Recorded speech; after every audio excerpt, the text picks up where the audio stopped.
ನಮಸ್ತೆ ಕರ್ನಾಟಕ ಬಂಧುಗಳೇ, ಲಕ್ಷ್ಮೀ ಕಿಚನ್ಗೆ ಸ್ವಾಗತ. ನಮ್ಮ ಮನೆಯಲ್ಲೇ ಸಾಂಬಾರು ಪುಡಿ ಹೇಗೆ ಮಾಡ್ಕೊಳ್ಳೋದು ಅಂತ ನಾನು ತಿಳಿಸ್ಕೊಡ್ತೀನಿ. ಫಸ್ಟೇ 2 ದಿನ ಮುಂಚಿತವಾಗಿ ಮೆಣಸಿಕಾಯಿ ಮತ್ತು ಧನಿಯಾ ಎಲ್ಲ ಬಿಸಿಲಿನಲ್ಲಿ ಚೆನ್ನಾಗಿ ಒಣಗಿಸ್ಕೊಬೇಕು. ಅಥವಾ ಜಾಸ್ತಿ ಬಿಸಿಲಿದ್ದರೆ ಒಂದೇ ದಿನದಲ್ಲಿ ಒಣಗಿದ್ರೂ ಸಾಕು.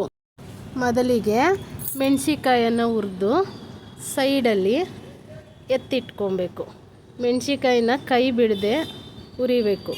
ಆಮೇಲೆ ಧನಿಯಾನ ಹುರ್ಕೊಬೇಕು. ಅದನ್ನು ಕೈ ಬಿಡದೆ ಒಂದು ಸ್ವಲ್ಪ ಕೆಂಪಗಾಗೋ ಥರ ಹುರಿಬೇಕು. ಧನಿಯಾ ಮೆಣಸಿಕಾಯಿ ಹುರ್ಕೊಂಡಿದ್ದೀನಿ. ಇದು ಬೇಳೆ ಸಾಂಬಾರಿಗೆ ಐಟಮ್ಸು. ಇಷ್ಟು ಅರಿಶಿನ, ಇದನ್ನೊಂದಿಷ್ಟು ತೆಗೆದಿಟ್ಕೊಬೋದು. ಇದು ಕಲರ್ ಚೆನ್ನಾಗಿರುತ್ತೆ. ಇಷ್ಟು ಅರಿಶಿನ. ಇದು 2 kg ಐತೆ ಕಡಲೆಕಾಳು, ಅರ್ಧ kg ಉದ್ದಿನಬೇಳೆ, ಮೆಣಸು 1/4 kg, ಅರ್ಧ kg ಹೆಸರು ಕಾಳು, ತೊಗರಿಬೇಳೆ ಅರ್ಧ kg, ಜೀರಿಗೆ ಅರ್ಧ kg, ಸಾಸಿವೆ ಅರ್ಧ kg ಹಾಕಿದ್ದಾರೆ. ಸ್ವಲ್ಪ ಕಮ್ಮಿ ಹಾಕ್ತೀನಿ ನಾನು, ಕಹಿ ಬರುತ್ತೆ. ಮೆಂತ್ಯ 1/4 kg. ಇದು ಸ್ವಲ್ಪ ಕಮ್ಮಿ ಹಾಕ್ತೀನಿ. ಅರಿಶಿನ ಒಂದು ಸ್ವಲ್ಪ ಎತ್ಕೊತೀನಿ. ಇದೆಲ್ಲ ಹುರ್ಕೋಬೇಕಾ? ಇದೆಲ್ಲ ಮೀಡಿಯಮ್ ಉರಿಯಲ್ಲಿ ಕೆಂಪಿಗೆ ಹುರ್ಕೋಬೇಕು. ಹುರ್ಕೊಂಡು ಅದಕ್ಕೆ ಮಿಕ್ಸ್ ಮಾಡ್ಕೋಬೇಕು. ಆಮೇಲೆ ಒಂದು ಪಾವಷ್ಟು ಅಕ್ಕಿ ಹಾಕಬೇಕು.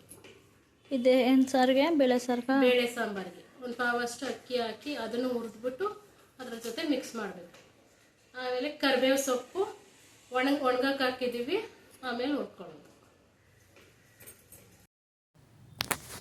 ಇವಾಗ ನಾನು ಕಡಲೆಕಾಳನ್ನ ಹುರಿತಾ ಇದ್ದೀನಿ.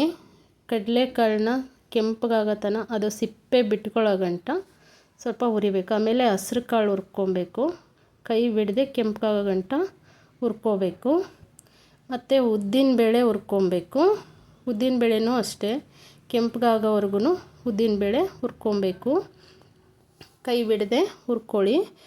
ಮತ್ತು ಮೆಣಸು ಹುರ್ಕೋಬೇಕು. ಈ ಕಾಳುಗಳೆಲ್ಲ ಹುರಿಯೋದ್ರಿಂದ ಸಾಂಬಾರು ಪುಡಿ 1 ವರ್ಷ ಇಟ್ಟಿದ್ರೂ ಕೆಡಲ್ಲ. ಅದಕ್ಕೋಸ್ಕರ ಚೆನ್ನಾಗಿ ಕೈ ಬಿಡದೆ ಎಲ್ಲ ಹುರ್ಕೋಬೇಕು.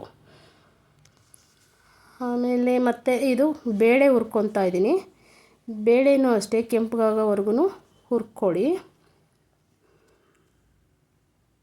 ಮತ್ತು ನಾನು ಮೆಂತ್ಯ ಹುರಿತಾ ಇದ್ದೀನಿ. ಮೆಂತ್ಯನೂ ಅಷ್ಟೇ ಕೈ ಬಿಡದೆ ಕೆಂಪಗಾಗೋವರೆಗೂ ಹುರ್ಕೋಬೇಕು. ಸಾಸಿವೆನೂ ಅಷ್ಟೇ ಚಿಟಾಪಟ ಅನ್ನೋ ಗಂಟ ಸ್ವಲ್ಪ ಹುರ್ಕೊಬೇಕು. ಅದನ್ನು ಚೆನ್ನಾಗಿ ಸಾಸಿವೆ ಹುರಿದ ನಂತರ ನಾನು ಜೀರಿಗೆ ಹುರ್ಕೋತಾ ಇದ್ದೀನಿ. ಜೀರಿಗೆನೂ ಅಷ್ಟೇ ಅದ್ರ ಘಮ ಬರೋವರೆಗೂ ಕೆಂಪಗಾಗೋ ತನಕ ಹುರ್ಕೋಬೇಕು. ಆಮೇಲೆ ಅಕ್ಕಿ ನಾನು ಒಂದು ಪಾವಷ್ಟು ಅಕ್ಕಿ ಹಾಕ್ಕೊಂಡು ಅಕ್ಕಿ ಹುರ್ಕೊತಾ ಇದ್ದೀನಿ. ಮತ್ತು ಕರಿಬೇವನ್ನು ಹುರ್ಕೊತಾ ಇದ್ದೀನಿ. ಅದನ್ನು ಅಷ್ಟೇ. ಮತ್ತು ಅರಿಶಿನ ಹುರ್ಕೊತಾ ಇದ್ದೀನಿ. ಬೇಳೆ ಸಾರಿಗೆ ಮಿಕ್ಸ್ ಮಾಡ್ತಾ ಇದ್ದೀನಿ. ಅದು ಮೆಣಸಿಕಾಯಿ, ಕಡಲೆಕಾಳು.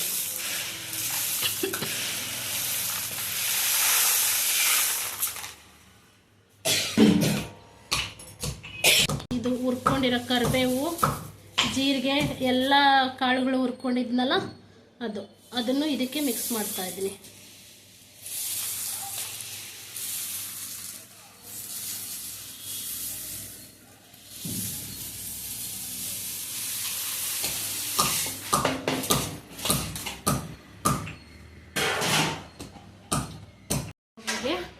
ಅರಿಶಿನ ಇದು ಮಿಕ್ಸ್ ಮಾಡ್ಕೊಳ್ತೀನಿ.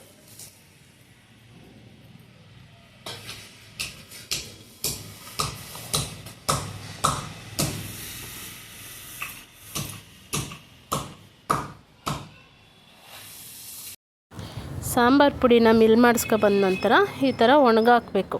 ಇಲ್ಲಾಂದರೆ ಕಪ್ಪಾಗತ್ತೆ ಮತ್ತು ಟೇಸ್ಟು ಬೇರೆ ಬರುತ್ತೆ. ನನ್ನ ಈ ರೆಸಿಪಿ ನಿಮಗಿಷ್ಟ ಆದಲ್ಲಿ ನನ್ನ ಚಾನಲ್ನ ಸಬ್ಸ್ಕ್ರೈಬ್ ಮಾಡ್ಕೊಳ್ಳಿ, ಶೇರ್ ಮಾಡಿ, ಲೈಕ್ ಮಾಡಿ. ಮುಂದಿನ ವಿಡಿಯೋದಲ್ಲಿ ಸಿಗ್ತೀನಿ. Bye friends.